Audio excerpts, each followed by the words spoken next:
Welcome back. How did you like the active listening exercise?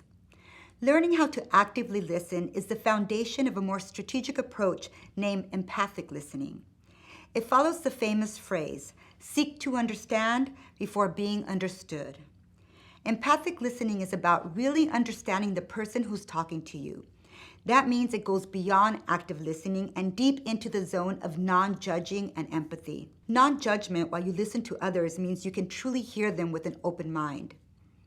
Empathy refers to emotionally connecting with another person through compassion, understanding, and feeling.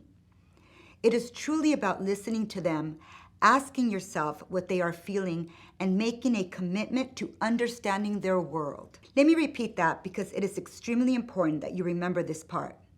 Empathic listening is listening to another human being, asking yourself what they are feeling, and making a commitment to understanding their world.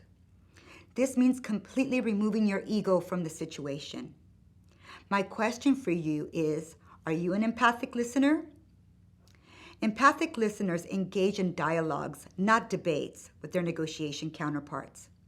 I'm going to share a list of what it means to engage in dialogue and what it means to engage in debate. I want you to listen and be honest with yourself and determine what category you fall under. Someone who dialogues or someone who debates. Here we go. If you assume there is a right answer and you have it, you are debating. If you assume many people have pieces of the answer, you are dialoguing. If you attempt to prove the other side is wrong, you are debating.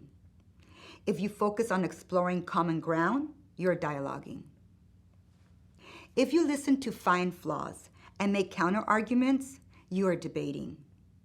If you listen to understand, find meaning and agreement, you are dialoguing.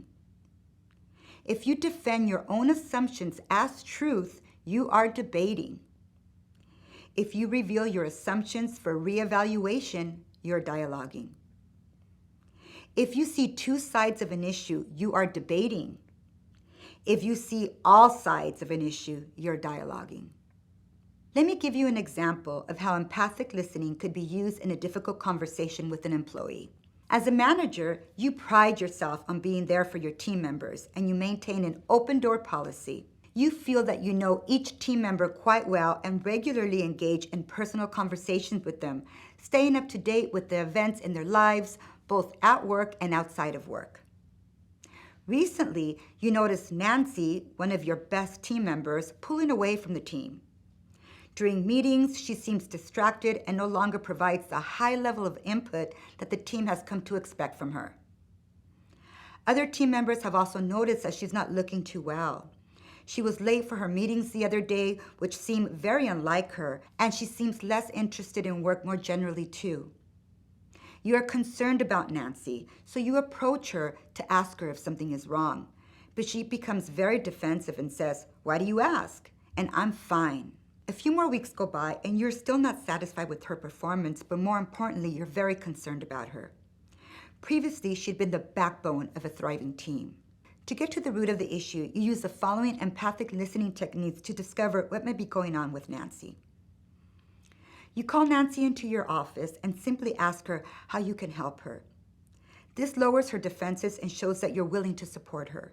Then you listen to what Nancy says, as well as what she doesn't say, but she's saying with her body language, without interrupting her. It's not long before you uncover the problem.